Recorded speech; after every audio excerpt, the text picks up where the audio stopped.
Linguagem. Então, quando a gente vai pensar em linguagem, ela vai ser a base, porque tudo que a gente está estudando vai partir desse conceito de linguagem. O que é linguagem mesmo? Expressão humana. Então, linguagem é expressão humana do pensamento. Dentro dessa definição, a gente tem uma palavra que é a palavra central. Qual é? Humana. Porque a linguagem, ela só é humana. Os animais têm, sim, um modo de se comunicar, de trocar informação, mas é muito diferente do nosso. E essa diferença se dá porque quando a gente fala de linguagem, a gente está falando de um sistema o quê? Aberto de símbolos. Então a gente está falando de um sistema, esse sistema é aberto, ele é ilimitado, porque ele permite várias combinações e ele é um sistema de símbolos. O símbolo é tudo aquilo que substitui o que não está presente. Então, por exemplo, uma palavra, ela substitui algo que não precisa necessariamente estar aqui com a gente. Então, por exemplo, eu vou contar para vocês sobre os meus gatos. Talvez vocês nunca tenham visto, mas eu não posso usar as palavras para substituir o que eu estou contando, para explicar para vocês o que eu estou contando. A palavra, por exemplo, é um símbolo, mas não é só a palavra. Por exemplo, um desenho, uma mímica, uma expressão, uma cor, tudo isso pode simbolizar algo. Quando a gente está falando desse sistema de símbolos, ele é tão importante, ele envolve tanta coisa, que existe uma ciência que só para estudar esses símbolos. Qual que é? Semiótica. É semiótica. O cara que é quase um. E aí a gente viu um vídeo que falava sobre isso. Então, envolve muitas coisas aqui nesse vídeo. E a linguagem, ela é muito complexa e ela é muito ampla. Então, dentro da linguagem, vão entrar várias formas de expressão de pensamento diferentes. O ser humano ele é muito criativo, ele consegue expressar o seu pensamento de várias maneiras. E a gente vai dividir a linguagem em três. Quais? Não verbal, verbal. Não verbal. Isso. Então, eu tenho a linguagem verbal. Eu tenho a linguagem não verbal. E eu tenho a linguagem. Para que eu tenha uma linguagem verbal, eu tenho que considerar que há a existência de palavras. Essas palavras, elas podem ser expressas pela fala ou pela escrita. Então, a linguagem verbal, ela pode se manifestar de maneira oral ou de maneira escrita. Cada palavra é um signo linguístico.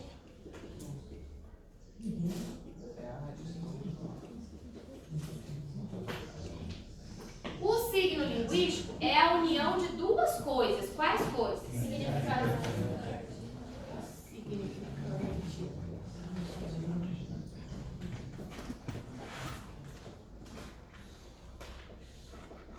O que é o significante? Significante é a imagem acústica que você faz da palavra, é a união daqueles sons, é aquilo que você está ouvindo, você está representando na sua mente como o som da palavra. Por isso que às vezes, por exemplo, quando a gente vai aprender uma língua estrangeira, você olha para a palavra, você pronuncia a palavra, você não consegue lembrar o que é, porque você só tem o significante dela, você tem aquele som dela. Quando vem uma imagem na sua cabeça, você leu, por exemplo, isso aqui, cão, e veio a imagem do cão na sua cabeça, essa imagem é o significado. Lembra quando eu só desenho um cachorro, que é outra coisa que você desenhar, você pode desenhar o que vocês quiserem. Então, o que vem na sua cabeça vai ser o significado. Pode ser que eu tenha vários significantes para o mesmo significado. Então, cão, cachorro. Pode ser que eu tenha vários significados para o mesmo significante. Eu uso a palavra cachorro para falar do animal e uso a palavra cachorro para ofender alguém. O que vai determinar isso é o uso, é o contexto. Então, depende dos falantes, depende da intenção, depende do contexto que eles estão inseridos.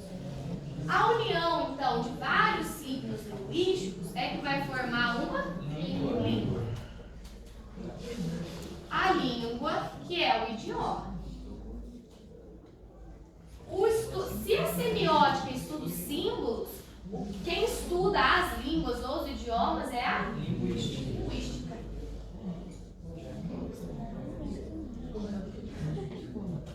Então é um campo de estudo, tá? A ciência que estuda as línguas é a linguística.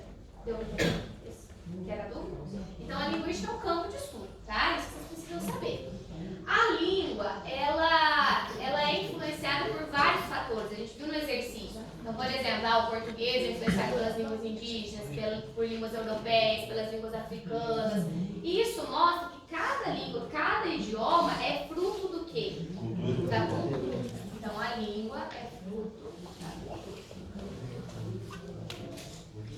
E o que é cultura? Quando a gente fala de cultura, o que está envolvido nisso? Está envolvido em cultura? A diversidade daquele povo, as crenças, os costumes, o modo como aquele grupo vê o mundo. Então, a maneira de ver o mundo é a cultura. Se os povos, se os grupos veem o mundo de maneira diferente, é natural que eles usem uma língua diferente. É natural que eles atribuam significados diferentes, palavras diferentes, que eles usem a oralidade e a escrita de maneira diferente. Por isso, por exemplo, que existem comunidades que só têm a oralidade, que não escrevem. Por isso que outras comunidades se preocuparam tanto com o desenvolvimento da escrita, porque tudo isso é cultural. No entanto, a gente não usa só as palavras para se comunicar. Existem outras maneiras de se expressar. Por exemplo, pelo uso da linguagem não verbal. O que está envolvido aqui na linguagem não verbal? Sinais, ícones, símbolos. Então, eu vou ter aqui imagens, indícios, expressões, cores, etc. Tudo isso envolve a não verbal. É vocês pensarem na inversão. Se a verbal tinha palavra, a não verbal não tem. Ela vai se valer de outros recursos. Se da palavra sair o signo linguístico, da imagem vai sair os signos visuais. O signo visual vai ter essa divisão, significante e significado? Não, porque aqui eu atribuí a palavra primeiro, a sequência de sons, para depois pensar em algo. Nesse caso, eu já estou vendo o que eu preciso ver. Então, por exemplo, se entra um cachorro aqui na sala, a gente vai olhar o cachorro, a imagem dele está direto na nossa mente. Então, é como se só tivesse isso aqui, já vem direto para a nossa cabeça. Então, o signo visual, ele não tem a divisão, mas ele tem 3 categorias. A gente viu que ele se divide em 3 categorias. Quais? Vocês tinham falado, os ícones, indícios e símbolos. Indícios e os símbolos. O que é um ícone? Ele é baseado na realidade. Isso, ele busca expressar a realidade de alguma maneira, ele tenta até ser universal. O desenho do cachorrinho aqui é um ícone. Eu tentei representar o cachorro para que todo mundo pudesse entender. O indício é uma pista. Então, por exemplo, nuvens escuras, vai chover, é um indício. O símbolo, ele já é diferente do ícone, porque ele depende do que para ser entendido? Da cultura. Então, ele recebe essa influência da cultura. Então, é a cultura que vai determinar o que aquilo tem, a mensagem que aquilo passa. Por exemplo, tem o símbolo da paz. É uma cultura que desenvolveu aquele desenho e atribuiu o significado de paz para aquilo.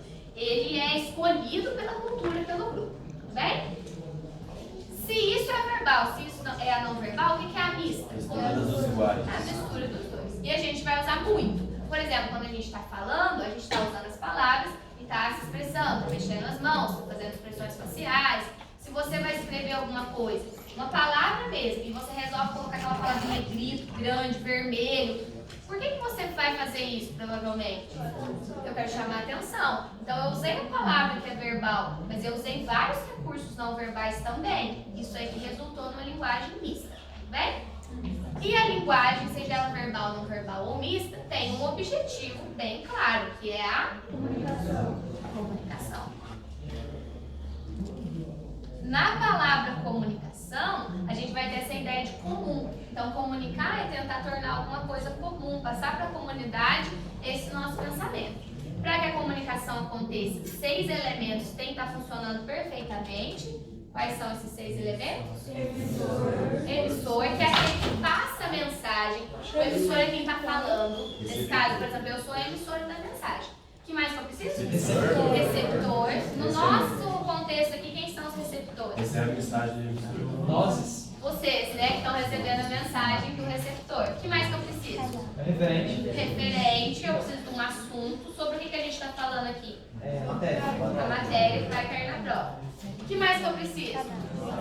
Produzir uma mensagem. Tudo isso que eu estou falando é a mensagem. Tudo isso que está escrito no quadro é a mensagem. O que mais? Canal. No nosso caso aqui, o canal é o próprio ar. Depois vocês vão me assistir, porque vocês não gostam de mim. Aí vocês vão me assistir. O canal não vai ser o ar mais. Aí vai ser a própria tela do celular de vocês. E além do canal, eu preciso de um código. Eu estou usando qual código? Língua portuguesa falada. Na minha fala tem marcas de formalidade prevalece, mas tem marcas de informalidade, por exemplo. Tem, que eu usei ao invés do a, quando eu falo a gente ao invés de nós. Então esse código vai ser o que você usa para produzir essa mensagem, tudo bem? Todos esses têm que estar funcionando para que a comunicação aconteça. No entanto, o emissor ele pode colocar uma intenção diferente na mensagem, dependendo do que ele quer com aquela mensagem.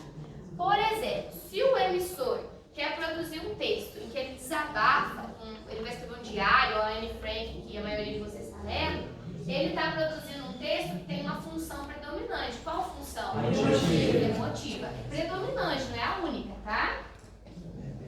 Se a intenção dele é convencer alguém de algo, ele dá ordem, ele usa um vocativo, ele fala a palavra você, ele está usando qual função?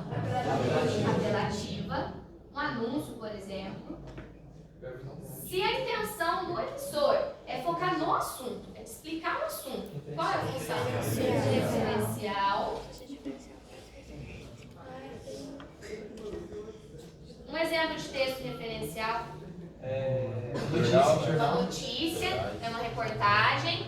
Se o objetivo do emissor é elaborar uma mensagem criativa, diferente, inovadora, poética, dá um exemplo de texto?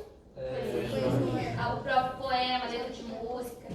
Se o objetivo do emissor é testar o canal, começar a comunicação, é a função? Fática. Essa função, gente, é difícil ter um texto que só tem fática. E é raro ele aparecer na escrita, ele aparece muito mais na fala, porque ele está tentando manter a comunicação com a pessoa. Então, quando você cumprimenta alguém, já é fática. Você está cumprimentando a pessoa porque você vai começar a falar com ela. Quando você está falando no telefone, você fala isso aí já é fática. Você quer mostrar para a pessoa que você está ouvindo, você está do outro lado. Então, essa é a função fática. Quando o foco do emissor é colocar o código, falando sobre o próprio código, a função é metalinguística, que é o que está predominando aqui agora. Eu estou usando o código de língua portuguesa para explicar a matéria de língua portuguesa, tá? No entanto, às vezes a comunicação não funciona. E ela não funciona porque ela tem uma falha. Essa falha é o ruído. Então, se existe uma falha na comunicação, eu chamo essa falha de ruído. O ruído não é um elemento da comunicação, é um problema em algum deles. Então, as funções da linguagem dependem para que o texto foi escrito. Perfeito, isso mesmo. Todas as funções dependem da intenção desse emissor aqui. Bem?